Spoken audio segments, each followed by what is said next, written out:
शब्द 47।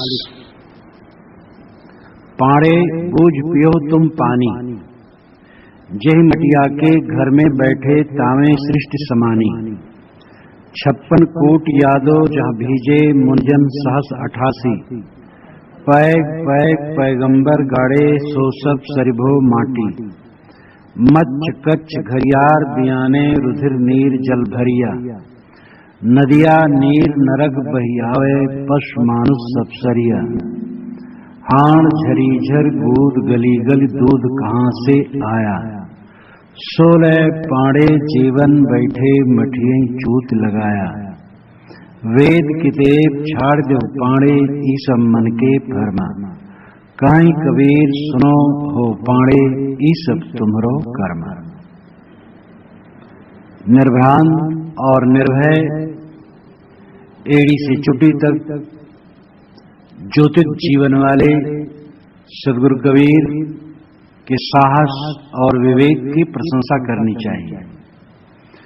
आज से 500 वर्ष पूर्व काशी नगरी में रह करके वे किस ढंग से इनकलाब करते हैं और किस ढंग से चुटकी लेते हैं, कचोटते हैं, मजाक उड़ाते हैं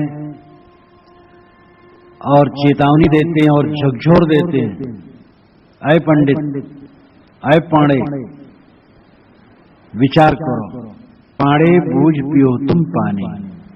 यहां पाड़े प्रतीकात्मक, केवल पाड़े के लिए नहीं है कि पाड़े को कहा गया और तिवारी चौबे शुक्ल को नहीं कहा गया। पाड़े कहने में थोड़ा सरल था और प्रज्ञा शब्द से पंडा और फिर पाणे शब्द शायद बना है। प्रज्ञा बुद्धि, तीव्र बुद्धि, और जिसकी तीव्र बुद्धि हो उसकी बुद्धि पंडा है, जिसकी बुद्धि पंडा है वो पंडित है।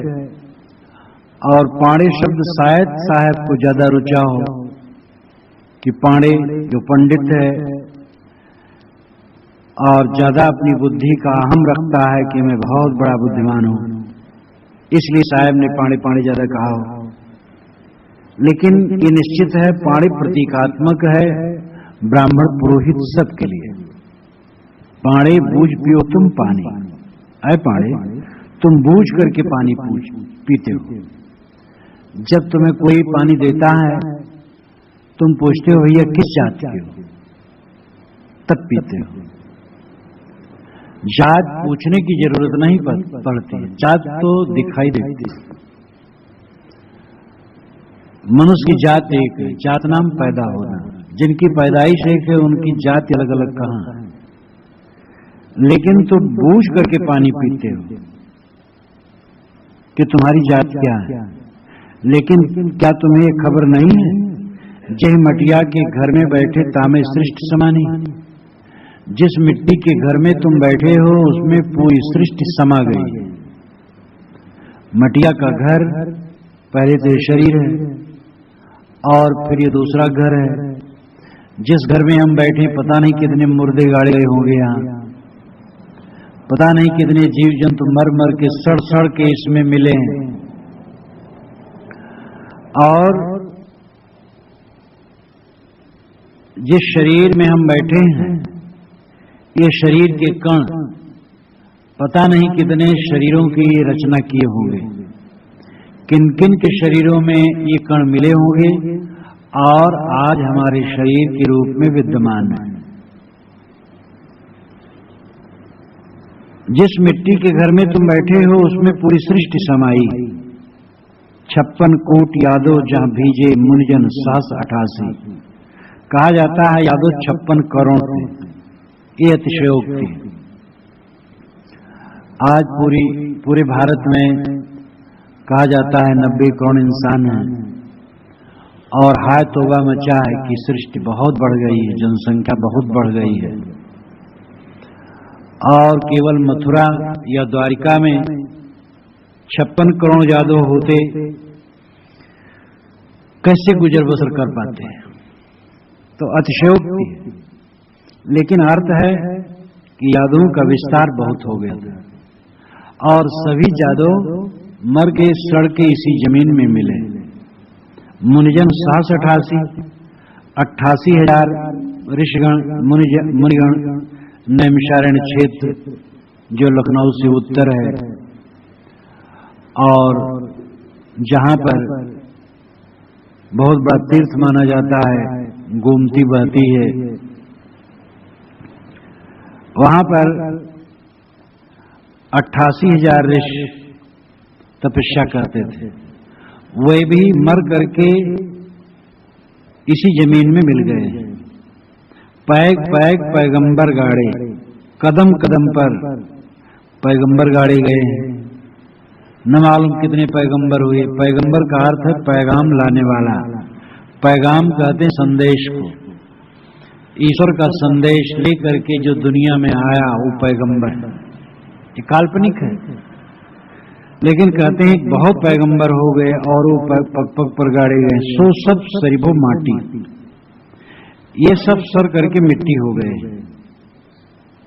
तो मिट्टी की दशा तो इतनी दुर्दशा है, जिस मिट्टी पर एक पाट सकल बैठारे छूत लेत धो काकी, एक ही पाट पर जो पीछे पढ़ाई में आ चुका है, जैसे एक पीढ़ा हो और उस पीढ़ा पर एक ब्राह्मण को बैठा दो और एक तथाकथित शूद्र को बैठा दो तो ब्राह्मण तो बहुत बिगड़ेगा। साहब कहते पूरी जमीन ही तो एक पाट है, तो एक ही पाट पर सब बैठे हो। साहब कहते ये जमीन कितनी गंदी है, सारी सृष्टि सड़ सड़ करके इसमें मिलती है और इस जमीन से तुम गुजर कर लेते हो। लेकिन जब किसी को देखते हो कि वो पानी लाया है तब पूछते हो किस जाति के हो। छुआछूत भारतवर्ष की एक बहुत बड़ी समस्या है। इस छुआछूत ने भारतवर्ष वालों को काट काट करके तोड़ करके विभाजित कर दिया और ऐसा अज्ञान पूरे विश्व में, इतना व्यापक अज्ञान कहीं नहीं। अमेरिका में, दक्षिण अफ्रीका में काले लोगों के प्रति घृणा है, लेकिन इतना व्यापक रूप में कहीं कोई जात को मान करके छुआछूत का पाखंड नहीं माना है। तो तुम इस जमीन की दुर्गंधी को सह लेते हो, लेकिन कोई आदमी पवित्र है और वो पानी देता है, तुम कहते हो छूत हो, अमुक जाति के हो। कोई देखने में गंदा लगे, कपड़े गंदे हों, हाथ गंदे हों, शरीर गंदा हो, बर्तन उसके गंदे हों, तो जरूर उसका पानी लेने लायक नहीं। लेकिन सब प्रकार से स्वच्छ है तो और जात पूछने की क्या बात है। मिट्टी की दशा ऊपर बताई गई कि मिट्टी कितनी खराब है, इसमें पूरी सृष्टि सड़कें मिली हुई है। अब पानी की दशा देखो, मच्छ कच्छ घरियार बियाने, रुधिर नीर जल भरिया, नदिया नीर नरक बहियावे, पशु मानुष सब सरिया। मछली, कछुआ, घड़ियाल, ये सब इनकी मादाएं पानी में प्रजनन करती हैं, पानी में रहती हुई प्रजनन करती हैं। प्रजनन में उनका रुधिर और उनका मैल उसी पानी में मिलता है। रुधिर नीर जल भरिया, नदियों के जलों में, कुआं के जल में प्रजनन से उसका रक्त और टट्टी पेशाब भी वे करने कहीं बाहर नहीं जाते हैं। जितनी मछलियां हैं, कछुए हैं, घड़ियाल हैं, वो गंगा से, जमुना से, सरजू से, कुआं से निकल करके जाएं बाहर, टट्टी पेशाब करके स्नान करके तब उसमें आके रहें, ऐसी बात है। उसी में टट्टी पेशाब करते हैं, उसी में मुंह का पानी उगलते हैं, थूकते हैं, उसी में प्रजनन करते हैं। नदियां नीर नरक बहियावे, नदी में दुनिया भर का नरक बह करके आता है, मिलता है। बड़े बड़े शहरों की दशा देखो तो पूरे शहर का गंदा पानी एक बड़े नाले के रूप में बहता है और सब का सब जाकर के गंगा, जमुना, सरयू, इन पवित्र नदियों में मिलता है। और नदियों के जल को ये और पवित्र करता है। आज की दशा तो और खराब हो गई है। पहले जमाने में नहरें नहीं थी, इसलिए गंगा, जमुना या सरजू का पानी या किसी भी नदी का पानी पूरा का पूरा पर्वतों से चलकर और बीच में स्रोतों से लेकर समुद्र की तरफ भागता था और उसका पानी काफी स्वच्छ रहता था। लेकिन जब से विकास हुआ, नहरें बनी, तो नदियों का पानी निकाल करके नहर में डाल दिया गया और नदियों का पानी कम हो गया और शहरों के गंदे नाले नदियों में डाल दिए गए, तो नदियों की दुर्दशा हो गई। सबसे पवित्र और अच्छा पानी जिस गंगा का माना जाता था, वो गंगा की दशा ऐसी है कि देख करके घृणा होती है। अशुद्ध तो सब समय था,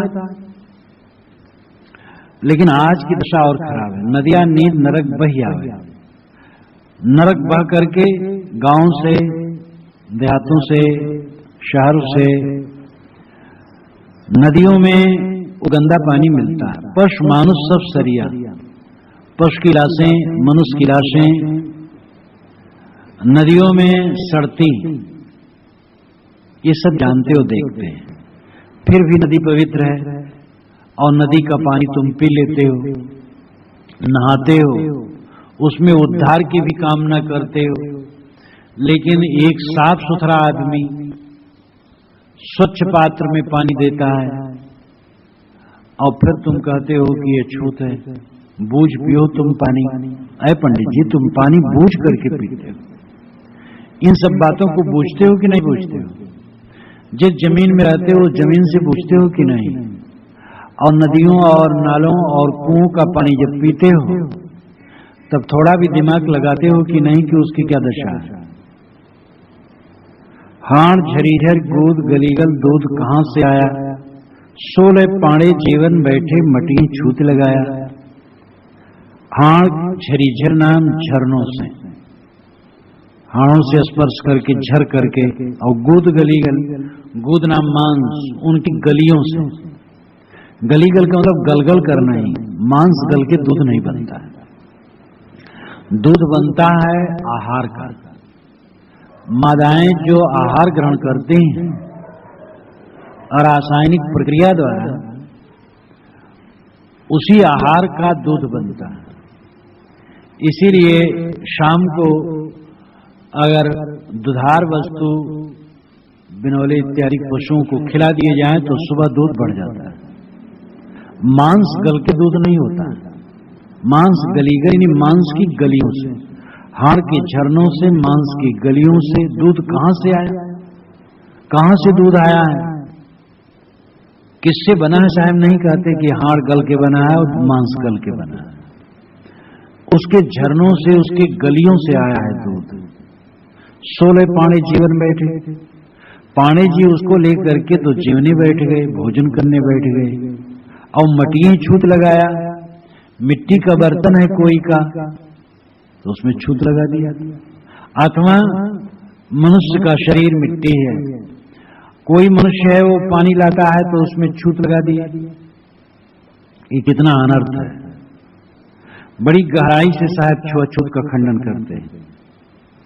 अब इसमें कुछ लोग जो ये मान लेते हैं कि सदगुरु कबीर ने दूध का निषेध किया है,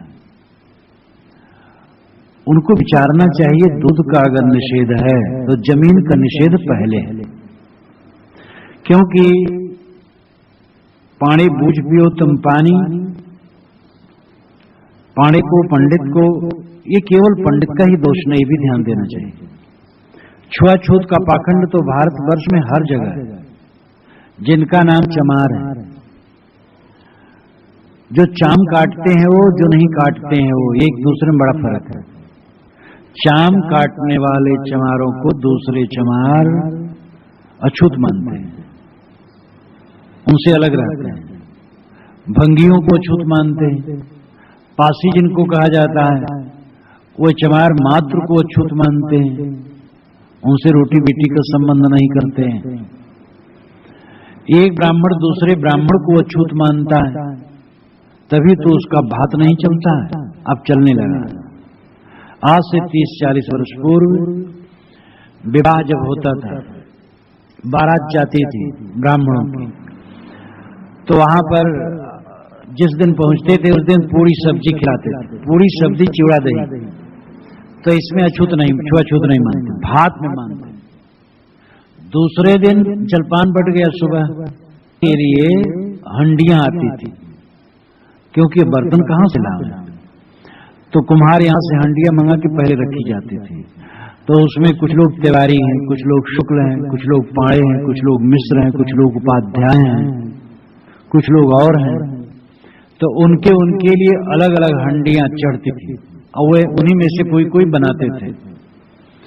और जो खास दूल्हा का पक्ष होता था वो जाके घर में खाता था, क्योंकि उसका तो संबंध ही हो गया है। बाकी अलग अलग सब दाल भात बना के खाते थे, उसको भात पात कहते थे।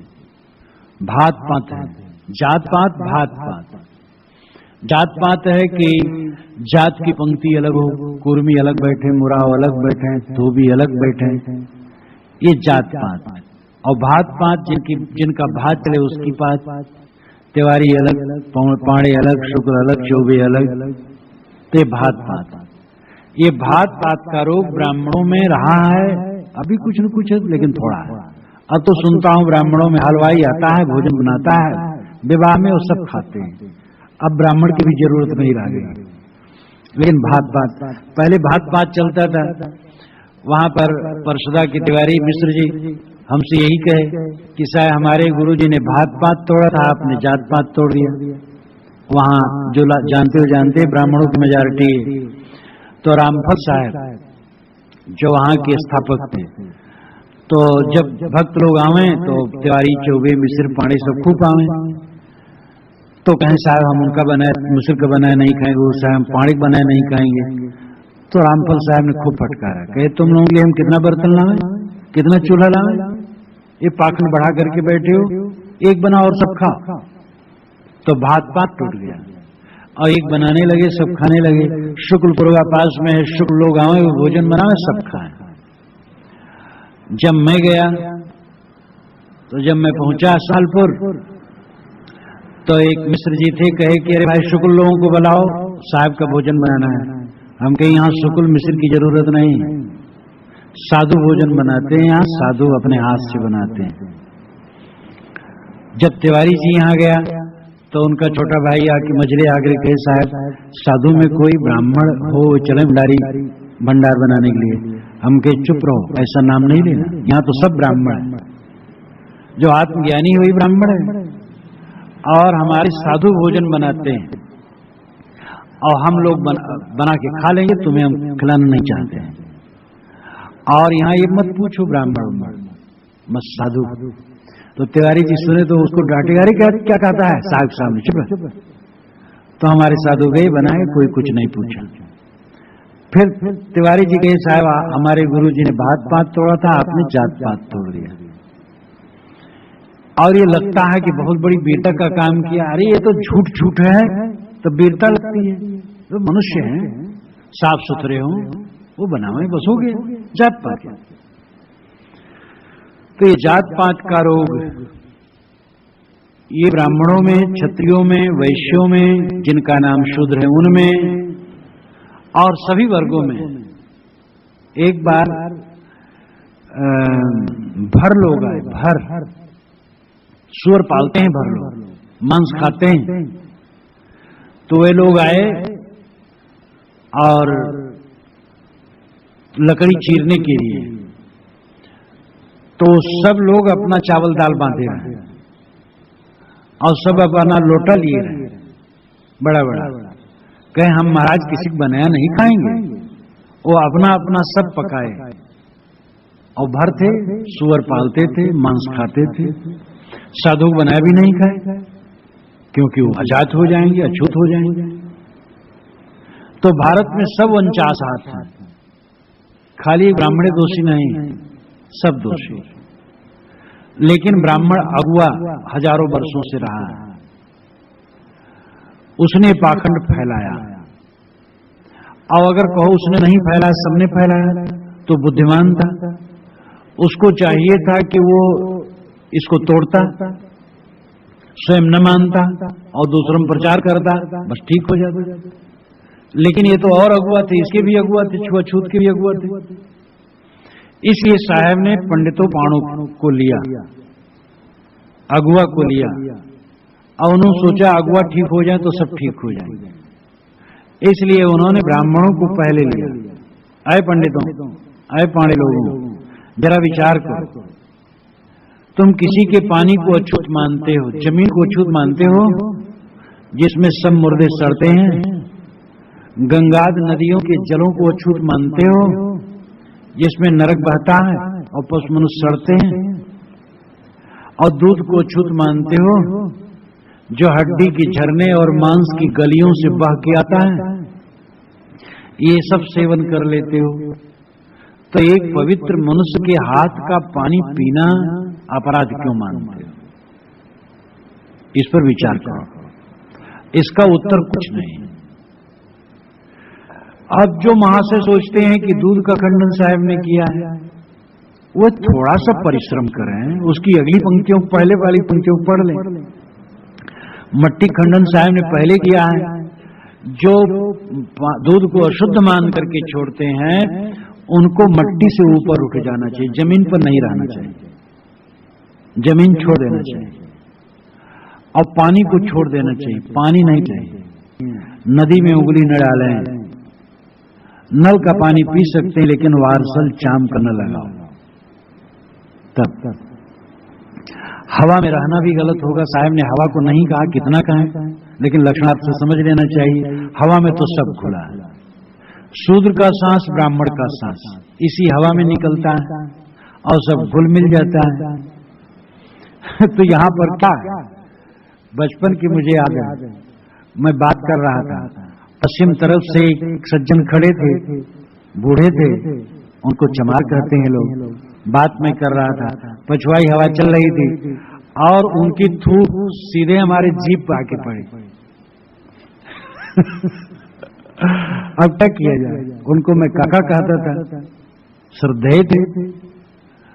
तो इस संसार में कोई क्या करेगा, सारा अशुद्ध सह लेते हो, लेकिन आदमी को आदमी नहीं समझ पाते। दूध का त्याग साहब ने यहां नहीं बताया। अगर दूध का त्याग कोई माने तो पानी और माटी का त्याग पहले कर देना चाहिए।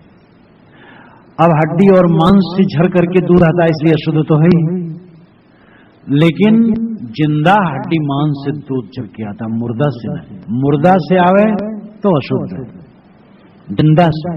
जैसे हमारा ही दांत उखड़ जाए तो मुख में रख नहीं पाएंगे, तुरंत थूकेंगे, लेकिन उसमें जमा हुआ दांत है, बड़ा प्यारा है। ये ओष्ठ का चाम थोड़ा छिल जाए तुरंत थूकेंगे, कुल्ला करेंगे, लेकिन पूरा ओष्ठ और सब जीभ सब चामे हैं और कोई अशुद्धि नहीं। तो इसलिए जब मुर्दा हो जाता है अंश शरीर का, वो अशुद्ध माना जाता है। जो जिंदा है वो अशुद्ध नहीं है, और अशुद्ध तो पूरा है ही है, तो कोई क्या करे, फांसी लगा करके शरीर छोड़ दे। शुद्धा शुद्धि का जो विवेक है वो जिंदा मुर्दे में है। मुर्दा शरीर से दूध झर के आए तो अशुद्ध, जिंदा शरीर से आता है वो अशुद्ध नहीं। और अब यह है कि जो दूध है वो बच्चों का भाग्य, उनका प्रारब्ध है, गाय भैंस के बछड़ों का। गाय भैंस के बछड़ों का प्रारब्ध ठीक है, लेकिन मनुष्य जो उनकी सेवा करता है उसका भी तो पारिश्रमिक होना चाहिए। अगर पशु पाले न जाए और दुहे न जाए तो उनका दूध बढ़ेगा नहीं। मनुष्य पालता है, खिलाता है, दुहता है तो दूध बढ़ता है। बनेले पशुओं में दूध ज्यादा नहीं होता है, बढ़ता ही नहीं, उनके बच्चों भर का होता है बस। ये तो गाय भैंस को पाला जाता है, दुहा जाता है तो दूध बढ़ता है। इसलिए दूध जो मेहनत करता है उसका भी तो भाग्य होता है। अब पड़वे को, बछड़े को भूखा रख करके आधा पेट दे करके जो दूध लेते वो गलत करते हैं। दूध उनको पेट भर पिलाना चाहिए, जब थोड़े बड़े हो जाए तो उनको चारा भी दे और दूध भी दे। लेकिन मादा का और बच्चों का पेट भर करके दूध लेना चाहिए। और दूध लेना बुरा नहीं, दूध पीना बुरा नहीं। और ये विराट रूप में देखना चाहिए, मांसाहार का त्याग जो बताता है वो अपने भक्तों को दूध का भी आधार नहीं देगा, वो कैसे चलेंगे? भक्त नहीं, साधु ही। मांसाहार का त्याग जहां है, मांसाहार, मांस में प्रोटीन है, वैज्ञानिक बताते हैं, जीवनी शक्ति, लेकिन घृणित है, इसलिए वो नहीं लेना चाहिए। दूध में, फल में, अन्न में, ये सब में जीवनी शक्ति है, तो अन्न, फल, दूध ये सब लेना चाहिए। अब साधु समाज के लिए या गृहस्थ समाज के लिए, किसी के लिए हो, सहज भोजन जो है वो अन्न है। अन्न मिल जाए बहुत है, सूखा रूखा खाए के ठंडा पानी पियो, देख पराई चुपड़ी मत ललचावे चियो। पेट में अन्न थोड़ा डाल दिया जाए, शरीर को एनर्जी शक्ति मिल जाए, बस बहुत है। लेकिन दूध मिल गया, अपने को अगर खराब नहीं लगता है, कोई रुचि के विरुद्ध नहीं है, तो ले लेना, कोई बुरा नहीं। घी मिल गया, दही मिल गया, फल मिल गया, मेवे मिल गए, तो तिरस्कार करने की कोई जरूरत नहीं है। दूध के लिए मेड़ बांधना दूध नहीं लेंगे, गलत है। अब दूध की इच्छा रखे साधु हमें दूध मिले, वो गलत है। सहज मिल गया ले लिया, या कोई रोग व्याधि में तो बंद करके लेना पड़ता है। तो इसलिए दूध का त्याग, जबकि दूध आहार बचपन में ही बच्चा पैदा होता तभी दूध की आहार की जरूरत पड़ती है, दूध ग्रहण किया जाता है। और माता का दूध तो बचपन में ही पिया जाता है। गाय भैंस का दूध तो जीवन भर आधार रोगियों के लिए, निर्बलों के लिए बनता है। जब प्राय कोई बीमार पड़ता, निर्बल हो जाता है, तो लोग कहते भाई महीना 2 महीना दूध पी लो। रोग आता है तो दूध या दही का अनुपान बताया जाता है। तो इसलिए दूध दही का तिरस्कार करने की आवश्यकता नहीं। जो लोग दूध का त्याग बताते हैं, क्या वे अपने भक्तों को यही कहते हैं कि सब गाय भैंस खोल करके खदेड़ दो?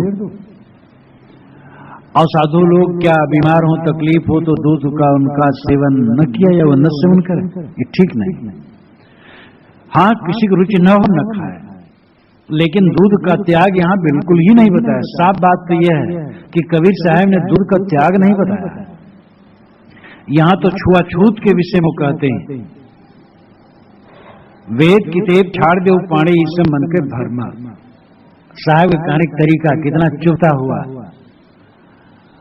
पांडे ने कहा कि अरे कबीर, तुम वेद तो जानते नहीं हो, शास्त्र तो पढ़े नहीं हो, बस खाली खंडन कर देते हो। शास्त्र में लिखा कि शूद्र छूत होते हैं। साहब कहते हैं पांडे, वेद किताब को छोड़, इस शास्त्रों को फेंक दो, हटा दो, कोई जरूरत नहीं। ये सब मन के भरमा, ये सब तुम्हारे मन का भ्रम है। वेद किताब का मतलब ऋग्वेद, यजुर्वेद, सामवेद, अथर्ववेद नहीं, और किताब का मतलब कुरान, बाइबल नहीं। वेद किताब का लाक्षणिक अर्थ भी प्रतीकात्मक है। प्रतीक नाम चिन्ह, एक संकेत। तो वेद किताब का मतलब शास्त्र प्रमाण। आए पंडित, शास्त्र प्रमाण देना छोड़ दो, ये तुम्हारे मन का भ्रम है। वैसे चारों वेदों में छुआछूत की कहीं बात नहीं। अथर्ववेद में बल्कि यह है, समानी प्रभा सहो अन्न भागा, हमारी पौशाला एक हो और एक साथ हम भोजन लें। तो इसलिए वेदों में तो छुआछूत है नहीं, उपनिषदों में भी नहीं और शास्त्रों में भी नहीं।